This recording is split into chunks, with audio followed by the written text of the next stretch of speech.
भन्न खोजेको के अनि तपाईँ र म चाहिँ कस्तो छौँ भन्ने कुरालाई यो वचनले चाहिँ यहाँ हामीलाई भनेको छ।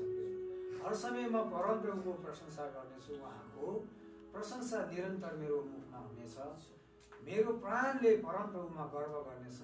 कष्टमा परेकाहरू यो सुनेर खुसी हुन्। म सँगसँगै परमप्रभुको महिमा गर र हामी एकसाथ उहाँको नाम उच्च पारौँ। मैले परमप्रभुलाई खोजेर उहाँले मलाई जवाब दिनुभयो। मलाई मेरा सबै डरहरूबाट छुटकारा दिनुभयो। उहाँलाई हेर्नेहरू उज्जवल हुन्छन् र तिनीहरूका शिर शर्मले कहिल्यै झुक्ने छैनन्। हालेलुया। यहाँ चाहिँ परमप्रभु परमेश्वरलाई आज तपाईँ र मैले आराधना गर्दै गर्दाखेरि होइन, आज हामी तपाईँ म एकदिस हामी यहाँ 20 मिनट 30 मिनटको लागि आराधना गर्दै गर्दाखेरि यसको लागि मात्रै तयारी नभएर तपाईँ र मैले गर्नुपर्ने क्रियाकलाप होइन, तपाईँ र मैले यहाँ मण्डलीदेखि बाहिर गइसकेपछि हाम्रो बोल्ने व्यवहार, हामीले गर्ने काममा अनि हामी इमान्दार छौँ कि छैनौँ त्यो कुराले पनि परमेश्वरको आराधना गर्ने कुराहरूलाई यहाँ दर्शाउँछ प्रियहरू। अनि त्यसै कारणले गर्दाखेरि आज यहाँ भजन सङ्ग्रहको खण्डमा पनि के भन्छ भने हर समय म परमप्रभुको प्रशंसा गर्नेछु, उहाँको प्रशंसा निरन्तर मेरो मुखमा हुनेछ भनिकन आज उहाँको प्रशंसा गर्ने होइन, तपाईँ उहाँको प्रशंसा चाहिँ तपाईँ मेरो मुखमा छ कि छैन भन्ने कुरालाई एक पदले चाहिँ तपाईँहरूलाई अनि यहाँ दर्शाइराखेको छ। अनि त्यस कारणले गर्दाखेरि आज तपाईँ मेरो जीवनमा हामी काम गर्दै गर्दा, हामी जिउँदै गर्दाखेरि, हामी बातचित गर्दै गर्दाखेरि अनि यस्तो किसिमको हामी सिचुएसनमा हामी जिउँदै गर्दाखेरि विभिन्न किसिमको चरण समस्यामा जिउँदै गर्दाखेरि पनि त्यहाँ परमेश्वरको अनि आराधना गर्न चाहिँ तपाईँ र मैले छोड्नु हुँदैन भन्ने कुरालाई पनि यहाँ हामी थाहा गर्न सक्छौँ प्रियहरू होइन, एकपल्ट भन्दछ। अनि त्यस कारणले गर्दाखेरि आज तपाईँ र मैले आफ्नो हृदयलाई हामी यो समयमा हामी तयारी पार्नेछौँ, किनभने परमप्रभु परमेश्वर भलो हुनुहुन्छ। उहाँको कृपा अनि हामीमाथि एकदमै धेरै शक्तिशाली रूपमा उहाँको कृपा हामीमा बगेको कारणले गर्दा तपाईँ र मैले त्यो कृपालाई आज पाएका छौँ प्रियहरू है। अनि आज जस्तै अनि दाउद राजाले अनि आफ्नो साँच्चै नै सङ्कष्टको समयमा, दुःखको समयमा उहाँले चाहिँ परमप्रभुमा भरोसा राखेको कारणले गर्दा आज चाहिँ तपाईँ र मैले पनि यो कुराहरू सिक्नुपर्ने कुराहरू छ कि हामी पनि हाम्रो जस्तोसुकै परिस्थिति र अवस्थामा पनि हामीले परमेश्वरसँग अनि हिँडडुल गर्न छोड्नु हुँदो रहेछ। उहाँको प्रशंसालाई चाहिँ हाम्रो मुखबाट हामीले कहिले पनि हटाउनु हुँदो रहेछ भन्ने कुरालाई आज तपाईँ र मैले नवजीवन मण्डलीले सिक्नुपर्छ र त्यो सिक्नु पर्दै गर्दाखेरि चाहिँ हामीले परमेश्वरलाई चाहिँ अनि यो समयमा हामी भेट्नेछौँ र उहाँलाई साँच्चै नै हामी उचाल्नेछौँ यो समयमा है।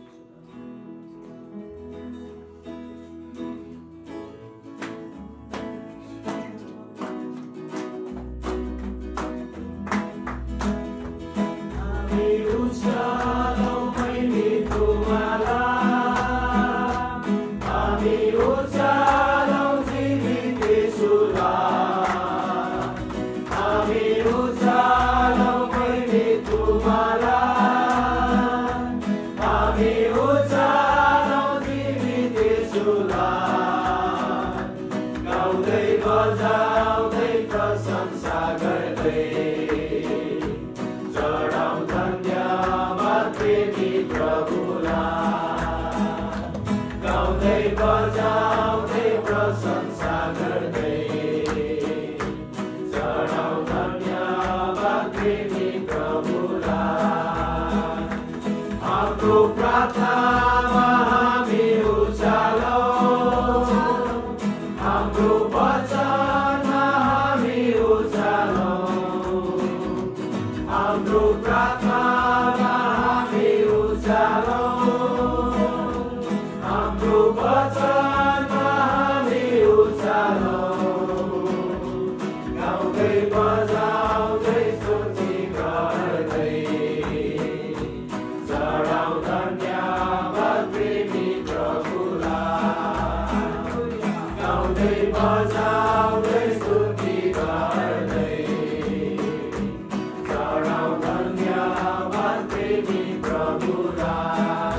Gita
जयवन्त बनाउनु परमेश्वर हामी तपाईको नाउँलाई उचाल्दछौँ किनभने साँच्चै नै हामीलाई सधैँ प्रेम गर्नुहुन्छ हाम्रो शिर कहिल्यै पनि झुक्न दिनुहुन्न हाम्रो शत्रुको सामु हाम्रो निम्ति भोज तयार पार्नुहुने परमेश्वर हामीलाई सधैँ प्रभु हाम्रो सानो सानो कुरामा पनि प्रभु हामीलाई सान्त्वना दिनुहुने परमेश्वर हाम्रो जीवनमा तपाईँ परमप्रभु परमेश्वर महान हुनुहुन्छ प्रभु तपाईँको नामलाई उचाल्दछौँ प्रभु तपाईँलाई धन्यवाद चढाउँदछौँ समयमा तपाईँ पवित्र तपाईँ निष्कलङ्क तपाईँ अति महान परमेश्वर हुनुहुन्छ प्रभु तपाईँलाई हामी धन्यवाद चढाउँदछौँ हाम्रो साँच्चै प्रभु जीवनबाट जस्तो छौँ त्यस्तै आइदिन हामी तपाईँको नामलाई उचाल्दछौँ तपाईँको अगाडि हाम्रो कुनै पनि बनावट छैन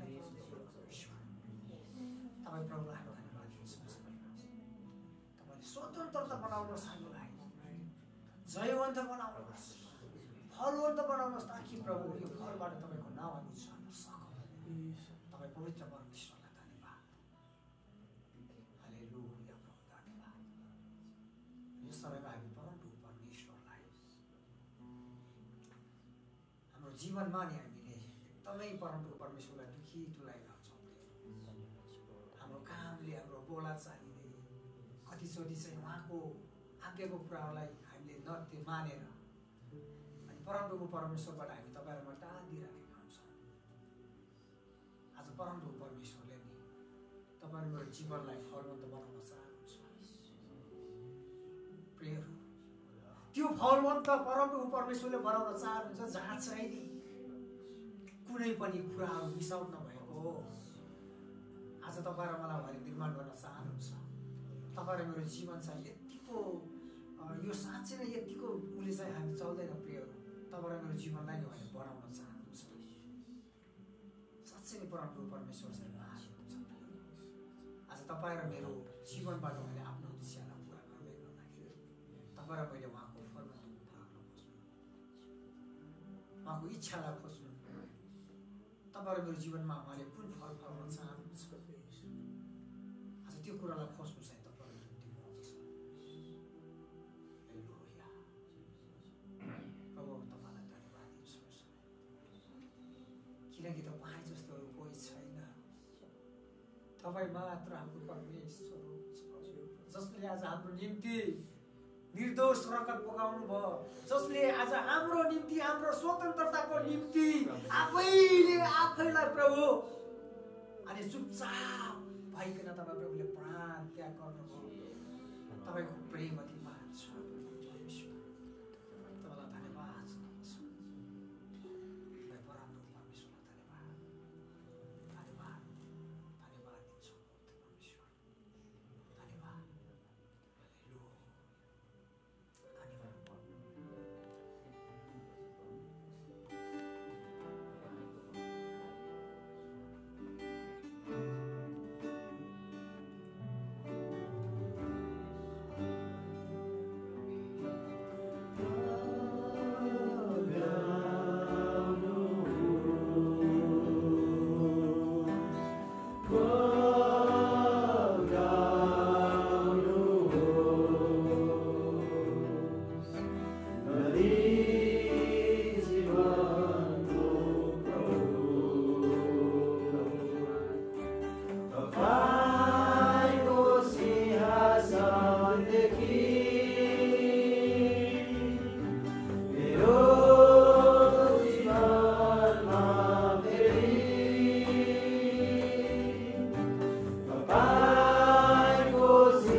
योग्यको परमेश्वर तपाईँलाई धन्यवाद। तपाईँ जस्तो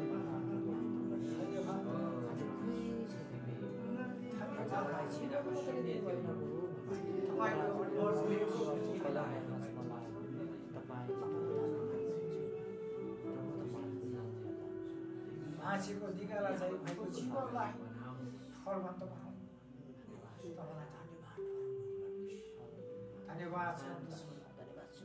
इसारा आदर भक्तिमय हामी तपाईँलाई दिन्छौँ प्रभु परमेश्वर। जति पनि गायौँ बजायौँ प्रभु हाम्रो हृदयबाट अनि निस्केका शब्दहरू हाम्रो ओठबाट निस्केका शब्दहरूबाट प्रभु तपाईँ उचालिनु भएको छ। तपाईँलाई धन्यवाद परमप्रभु परमेश्वर। धन्यवाद दिन्छौँ हामीले चढाएको स्तुति आराधनामा तपाईँ मग्न हुनुभयो। तपाईँ हामीसँग आउनुभयो। हामीले चढाएको स्तुति आराधनामा तपाईँ साँच्चै प्रसन्न हुनुभयो। तपाईँलाई धन्यवाद छ। धन्यवाद जीवनमा तपाईँ परमेश्वर आउनुभयो। तपाईँलाई धन्यवाद छ। सम्पूर्ण आराधनाको यो सम्पूर्ण भाग तपाईँको हातमा हामी राख्दछौँ। बाँकी रहल समय बाँकी जति पनि सिर्जनाहरू छन् यी सबै कुरा तपाईँ पवित्र आत्माले गाइड गर्नुहोस्। यसो प्रभु